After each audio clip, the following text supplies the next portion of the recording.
Buenas noches, mi nombre es Paula Morillo. Les voy a presentar el siguiente artículo de revisión que es titulado Histerectomía simple versus histerectomía radical en mujeres con cáncer de cuello uterino de bajo riesgo, estadio temprano. Este es un estudio que fue un artículo que fue publicado por la revista New England el 29 de febrero del presente año. Y entrando un poco en el tema, como todos sabemos, el cáncer de cuello uterino es el segundo cáncer más frecuente en las mujeres después del cáncer de mama.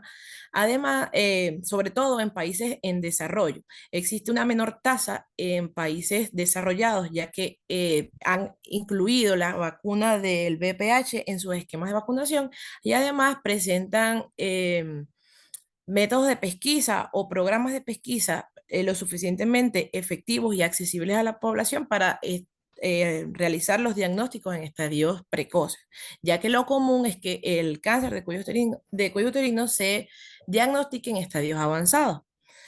Según los datos publicados en este trabajo, para el año 2020 se diagnosticaron 600.000 casos y estuvieron asociados a más de 1.000 muertes asociadas a este tipo de cáncer.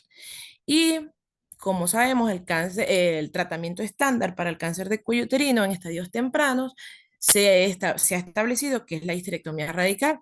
Sin embargo, múltiples estudios observacionales indican que no hay diferencia en la supervivencia general entre las pacientes que se someten a histerectomía radical y las que se someten a una histerectomía simple para el cáncer de cuello uterino en estadios tempranos hasta estos, según la clasificación de FIGO 2000, del 2009. Tenemos que recordar que la clasificación de FIGO fue modificada en el año 2018 y actualmente existen varios trabajos que se iniciaron antes de la nueva clasificación. Por eso es que estos trabajos utilizan la clasificación FIGO 2000, del 2009. Esto tenemos que recordar que para FIGO 2009 el estadio 1B2 era lesiones mayores a 4 centímetros y 1B1 era lesiones menores de 4 centímetros. Y la diferencia es que los estadios 1A, que son de diagnóstico microscópico, se estableció que no, la extensión tumoral horizontal no cambia el pronóstico, sino que lo que va a cambiar el diagnóstico es la profundidad, la invasión de la profundidad de invasión. Entonces tenemos que este es un estudio de un ensayo aleatorizado, multicéntrico, internacional, fase 3, de acuerdo con un protocolo que se estableció por el Grupo Canadiense de Ensayos sobre el Cáncer. Fueron elegidas pacientes con diagnóstico de carcinoma de células escamosas, adenocarcinoma y carcinoma adenoescamoso. Solo esos tres tipos histológicos. Estadio 1A2 y 1B1, según la clasificación de FIGO 2009. Tenemos que la clasificación del 2009 son lesiones hasta 4 centímetros de diámetro, pero estos excluyeron O sea, son a cuartas. los que tenían lesiones mayores de 2 centímetros y otro tipo de histología. Tenemos que también incluyeron a pacientes con invasión estromal limitada, invasión estromal menores de 1 centímetro o 10 milímetros cuando las biopsias fueron realizadas por LIP o por cono frío.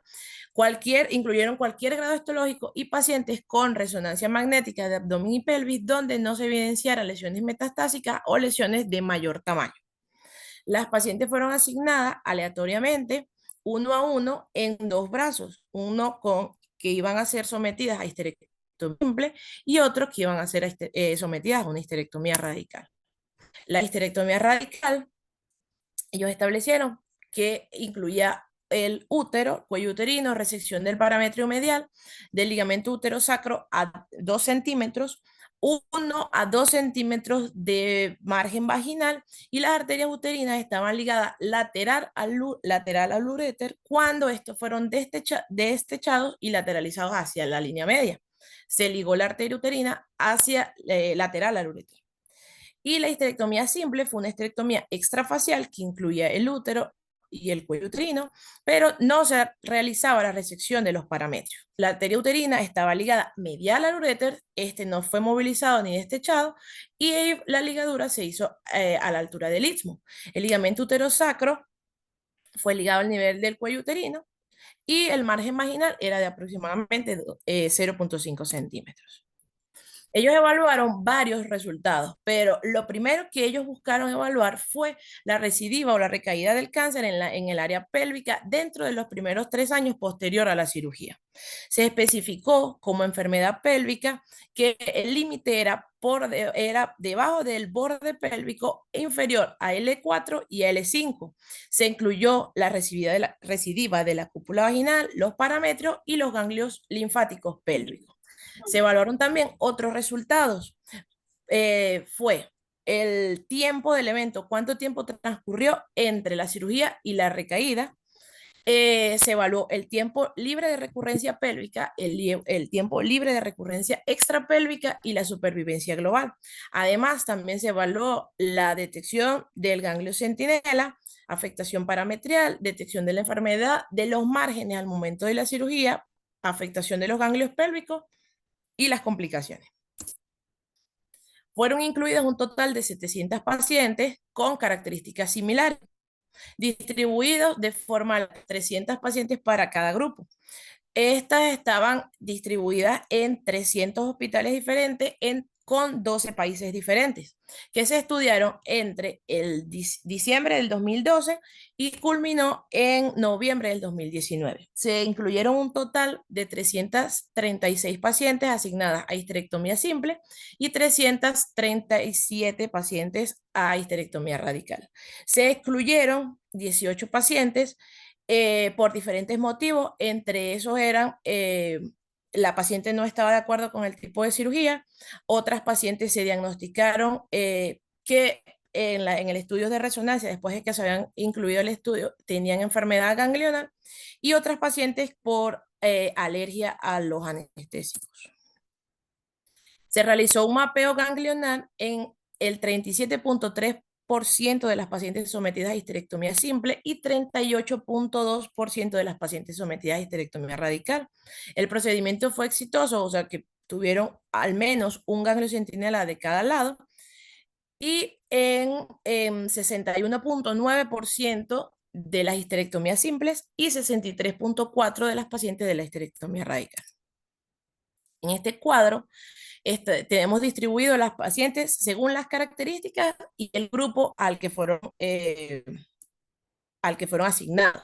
Tenemos que la mayor cantidad de pacientes, como podemos ver a la izquierda de la pantalla, fueron de raza blanca, seguidos por los asiáticos y posteriormente los negros, la raza negra. La edad tuvo una media para histerectomía simple de 42 y para la histerectomía radical de 45, pero se distribuyó más que la mayoría de las pacientes fueron menores de 50 años, 277 pacientes para la histerectomía simple y 246 para la histerectomía radical. El tipo histológico que fue de mayor proporción fueron el carcinoma de células escamosas, 218 casos para la histerectomía simple y 214 para la histerectomía radical, seguido del adenocarcinoma y en menor proporción los carcinomas adenoescamosos. Según los estadios, el estadio 1 a 2 tuvo 30 pacientes para la histerectomía simple y 28 pacientes para la histerectomía radical, con la mayor proporción en estadio 1B1, pero menores de 2 centímetros, como ya lo había comentado, 320 pacientes para la histerectomía simple y 322 para la histerectomía radical. En este trabajo es muy importante que ellos incluyeron todos los grados histológicos, porque hay otros trabajos que también se estaban realizando en simultáneo y no incluían los grado 3. Tenemos que la mayoría de las biopsias fueron realizadas por LIP o por cono. Estos son los parámetros que se evaluaron posterior y tenemos que hubo, hubo invasión linfovascular fueron similares en ambos grupos. La invasión linfovascular estuvo presente en 45 pacientes de los que fueron a histerectomía simple y 42 de los que fueron a histerectomía radical. Los márgenes fueron positivos en el espécimen para 8 para la histerectomía simple y 9 para la histerectomía radical. Los nódulos al final, o sea, de posterior a la cirugía, fueron 11 positivos para la histerectomía simple, 14 para para la radical, y la enfermedad residual posterior a los conos fueron 154 para la histerectomía simple y 159 para la histerectomía radical. Los parámetros, evidentemente, solo fueron evaluados en la histerectomía radical, que fueron los que, donde se realiza la resección más amplia de estos. En esto tenemos que está un cuadro comparativo según la intención de tratar y según el protocolo. Tenemos que esto fue lo principal que ellos querían evaluar, que era la recurrencia pélvica. Y los datos fueron similares entre las pacientes sometidas a histerectomía simple y la histerectomía radical. Fueron 11 pacientes para la histerectomía simple y 10 pacientes para la histerectomía radical. Las lesiones vaginales fueron 9 y 8 respectivamente. En los parámetros solo hubo una con histerectomía simple y en general todos los valores fueron similares. Ahora vamos a ver este cuadro, que en la evaluación, los primeros tres, en el tiempo, hubo 11 recidivas pélvicas para el grupo de histerectomía simple y 10 para la histerectomía radical, después de una mediana de seguimiento de 4.5 y 4.6 años respectivamente. Y la incidencia de recidiva pélvica para los 3 años posterior a la cirugía fue de 2.52 en el grupo de histerectomía simple y 2.17 para la histerectomía radical. Con respecto a las complicaciones, tenemos que ellos evaluaron complicaciones intraoperatorias y sintomatologías 4 semanas posterior a la cirugía y más de 4 semanas posterior a la cirugía.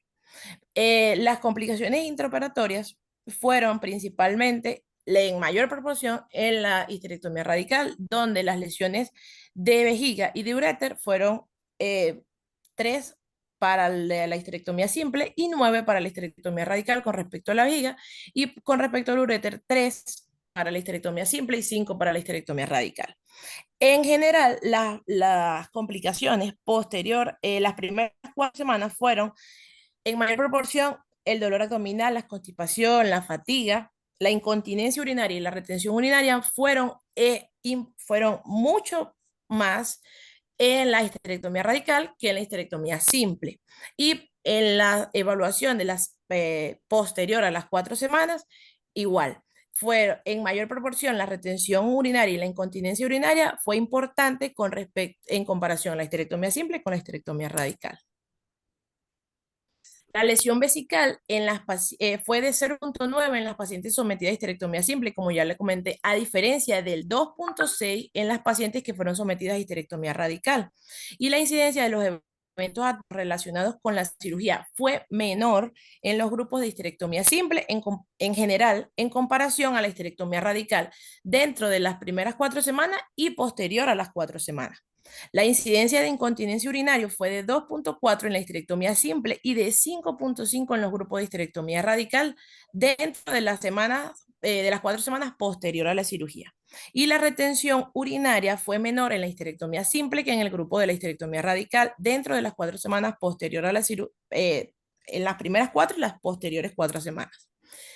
Entonces, este trabajo tiene como conclusión que en todas las pacientes que fueron sometidas a histerectomía simple versus histerectomía radical por cáncer de cuello uterino de bajo riesgo en estadios tempranos, la histerectomía simple no fue inferior a la histerectomía radical con respecto a la recidiva pélvica en los primeros 3 años, que fue lo principal que ellos quisieron evaluar. Y también tuvieron como dato importante que la histerectomía simple tuvo menos complicaciones urológicas en comparación a la histerectomía radical.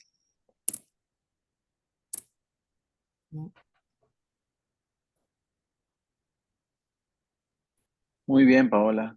Vamos a Por ahí vi que está conectado Soenis, el doctor Fernando Hidalgo también se conectó. Bueno, esto es un estudio bastante nuevo. Sin embargo, todavía no podemos decir que la histerectomía radical es el tratamiento, la histerectomía simple va a ser un Simple. tratamiento estándar para